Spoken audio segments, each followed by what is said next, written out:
Hello, it's Gabriel, and I'm here with Volume 9 of this education series. Today we're going to be talking about some kind of initial thoughts you might have in regards to structuring your education or someone else's education. So John Locke said you should try to tailor your education, and that's a very good thing. And I also said in my last video that one of the objectives you might have for an education is independence, but that's kind of an oversimplification, as I talked about, that if you want that independence for selfish reasons, it can have some negative drawbacks.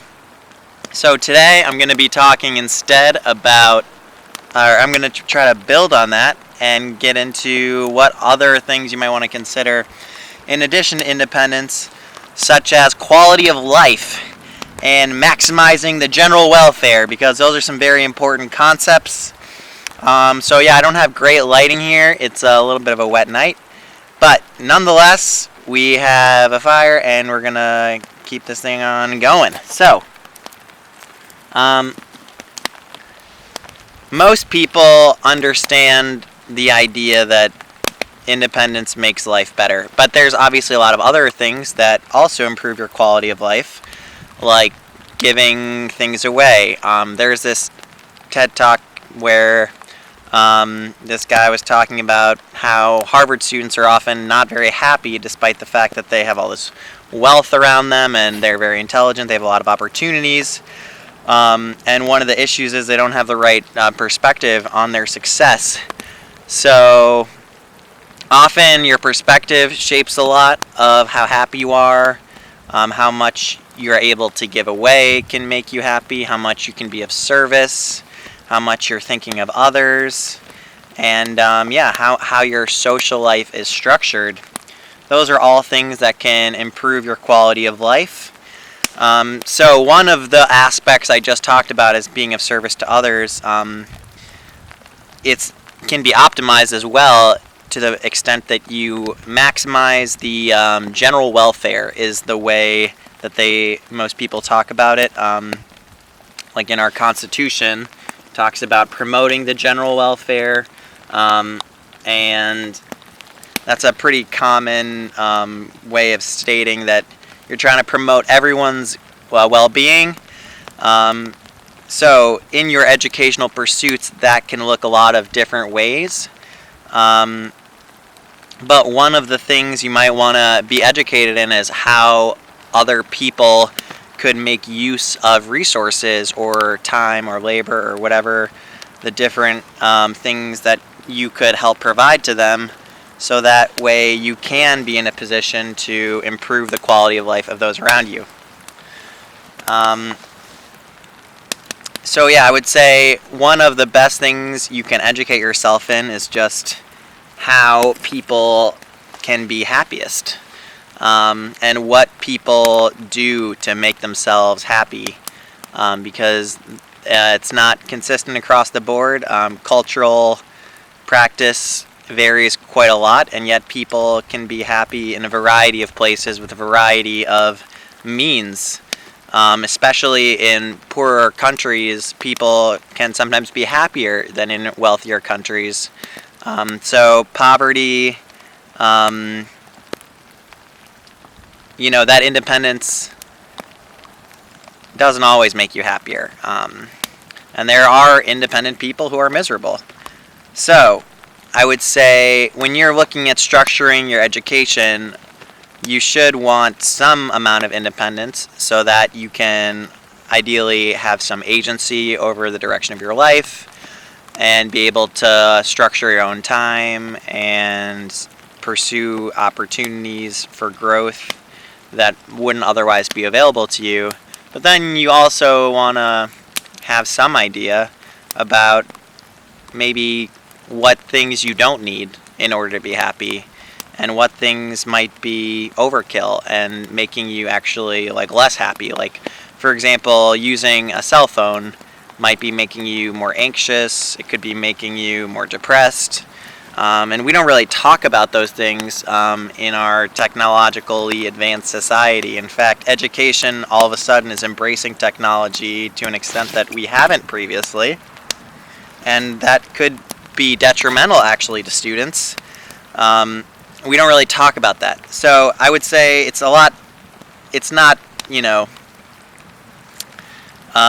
want to have some idea of how your lifestyle choices are impacting your quality of life, and whether or not you could help others in different ways, and how other people could best be helped, because those things are all going to influence your quality of life, and other people's quality of life. And optimizing is a big part of engineering. So right now I'm just going to say a couple things about how an engineer would design an education. So let's say as an engineer, my design objective is to maximize the quality of life. My constraint is, number one, my time, number two, my physical capacity, and number three, what kind of opportunities are available to me. And then there could be other constraints, such as, I don't know. Anyway, time, opportunity, physical constraints, such as fatigue at some point you're going to just wear out. And then, there's only so many hours in the day. And so yeah, using those kind of design, you have your objective, you have your constraints. Then you can kind of see, okay, what is going to influence my quality of life? Because that's what you want to optimize. So one of the things that's going to influence it is whether or not you're pursuing the thing that you like to be pursuing. So we're talking about quality of life typically over your entire life, but then there's another objective you could take, which is quality of life in the immediate present. So let's say you want a good quality of life this summer and you want to get a nice job. You could get an education for that job this summer and then have a nice summer. Or you could kind of take a longer term perspective and say, I'm going to spend this summer working towards a degree, and then that degree will hopefully not put me in too much debt that ruins my life, but that degree will hopefully help me longer term down the road to have a nice retirement, afford a family, a house, that kind of stuff. So you can take differing perspectives on what you want to optimize in terms of your quality of life. Time horizon is always going to be a subjective thing where you're going to discount a future. This is a new topic. So you are going to optimize quality of life over the long run, but that's going to involve discounting the future to some extent, because the future is always uncertain. In finance, you call this a discount rate, where each year you discount the amount of quality of life by some amount to indicate that quality of life in the future is more valuable than quality of life in the present is more valuable than quality of life in the future. And obviously there can be exceptions to that, like if you really value having a family, you might not place a big emphasis on your quality of life in the present, and you might try to get a better education that can set you up for a good future. So, your objective can vary. Two people can both want to optimize their quality of life, and they can discount future success to different extents, and that can lead to different choices in the type of education they want. So, understanding kind of what your time horizon is, that can be very valuable. I would say, for me personally, there's a lot of issues in society that I try to structure my education around so that I can address those issues, and then once those issues have been fixed, I feel like it'll be easier to have a good quality of life. So like, for example, in my education, I focused a lot on energy because I was told about global warming, healthcare because I was aware of healthcare bankruptcy and the issues with our federal government's healthcare liability. And then I started looking at finance because of that healthcare liability and the financial implications. So throughout this process, you're going to recognize certain issues that you probably see as having a potential influence on your quality of life. So inherently there's some unknown factors, and those unknown factors, I guess what I'm trying to say is there's enough unknowns about the future that in designing your education you're going to make mistakes, and there's going to be flaws in your goal or in your design of creating a good education. So don't be too hard on yourself if things don't seem to be going great in your education all the time, because it is inherently going to require reassessment and redesign frequently. So I just really wanted to talk about the idea that independence may not be the best design objective, especially because we live in a society where kind of community has been stripped to some extent away from the cultural practice, I guess you could say, where we're obsessed with individual wealth and not with communal wealth, even though communal wealth is more resilient, and individual wealth is kind of more fleeting. But that has a lot to do with the idea of trying to divide people so that they're less capable of withstanding hardship, I think. So the reason let me just get back to the discount idea. The reason you discount the future is because the future is inherently risky, and because the future is not a guarantee. So when you're looking at your education, you should be thinking about, all right, what is my most likely future if I take a certain course of events? How well do I understand the potential different futures that are available to me? And then that's pretty much it. It's what is the impact of what I'm doing on my future? That's obviously what your education's intended. Your education's intended to improve your future. You're trying to educate yourself you're trying to be better educated on a daily basis so that your future has a potentially better outcome. And then over time, you will have more security in that future. Or eventually you won't have to keep getting educated, and you'll have a secure future, and you'll be able to retire. And that's most people's goal, is to have some kind of a nice retirement, not have to work till they're, about to die. So for that to happen, you need to have some understanding of what the possible futures are. So you could start designing your education and then realize there's some major uncertainties about the future that need to be assessed before you can make any further choices about your education. So I definitely recommend, in the process of thinking about what education in the process of making educational choices, you should constantly be evaluating what the potential improvements this could yield to your future. And if you don't understand the future, it's hard to make those assessments. So me personally, initially I was intending to educate myself in engineering so I could do something I enjoyed and also help improve the future.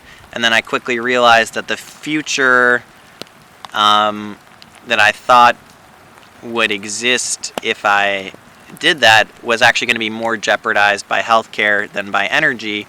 So then I transitioned to try to study healthcare, because I thought an understanding of healthcare would be of greater value to my future. And then once I did that, I realized that finance would then be the thing that was going to influence my future more than healthcare, or our collective future. Like, I'm kind of saying my future because I'm kind of lumping societal future, the future of society, and myself together. But my point here is that throughout the process of getting your education, you may come to realize that the future you had anticipated when you designed your education is not going to be as you planned. And then obviously you should reassess what decisions you've made and how they can, and what you can do better in order to improve your future further. So then there's a lot of balancing that happens, because you have to have recreation according to the law of one, and variety is the spice of life. So inherently you're going to learn some things that might not be as useful in the future. And that's okay. It's not like everything you're ever going to do in life is going to be, like, I don't know. You're going to waste some of your time, and that's okay, because,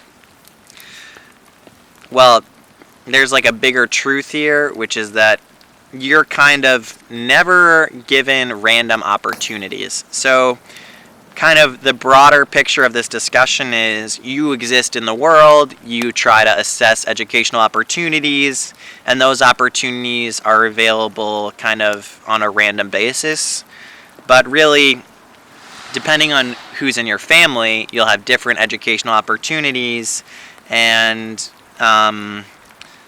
depending on what teachers are available, what resources are available, what grants you get, things like that, there's going to be a great variety of opportunity diversity among different people.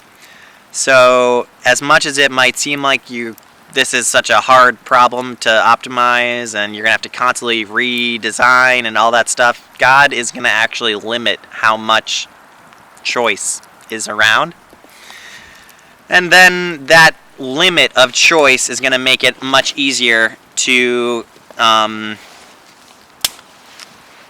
do the right thing, basically. Like in my case, there have been many times when I thought I had a plan, and that plan was changed drastically by events that seemed to have a divine source. So one of the other things I would say is, when you're thinking about your education, don't stress too much, because ultimately God has a plan, and if you really are seeking to help others, there's gonna be help that you get along the way. And if you really want to give back and things like that, and to come to a greater understanding of the world, God is going to give you the opportunities to make that happen.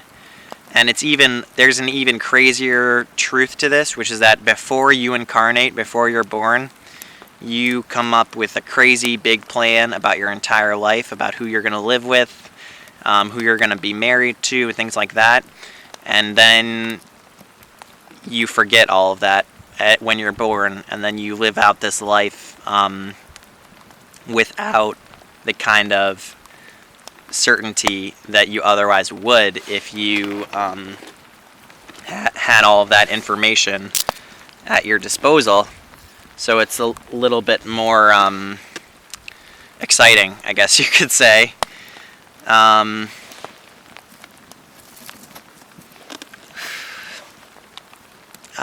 So my education, I am extremely well educated. I have a lot to be thankful for, and I would say throughout my education, I was constantly trying to reassess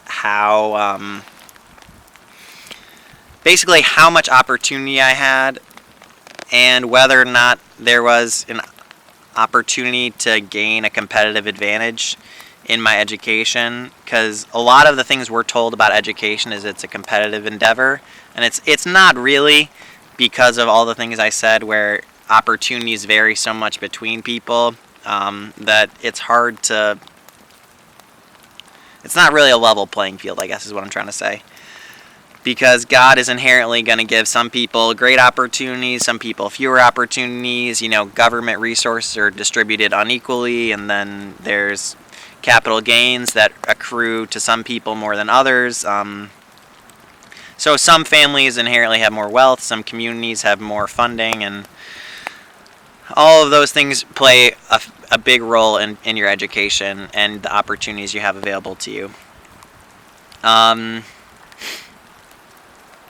So yeah, I'm really blessed. I got a great education, and the whole time I was just always trying to get ahead. And now I'm in a position where I'm actually very young and very well educated, which is pretty rare. Most people kind of have more bumps in the road, and they take time off and pursue things other than 6 years of engineering in a row. But for me, it was really 5, but yeah, that was the route I took because I was really worried about the future of the economy. And yeah, I'm not worried at all anymore. So I'll probably talk maybe next time about uncertainties of the future and how to assess them well, or maybe something else.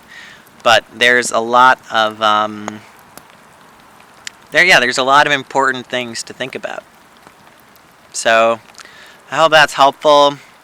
And yeah, I hope nobody is too stressed out about their education right now, because our whole collective consciousness is going through an incredible education experience right now.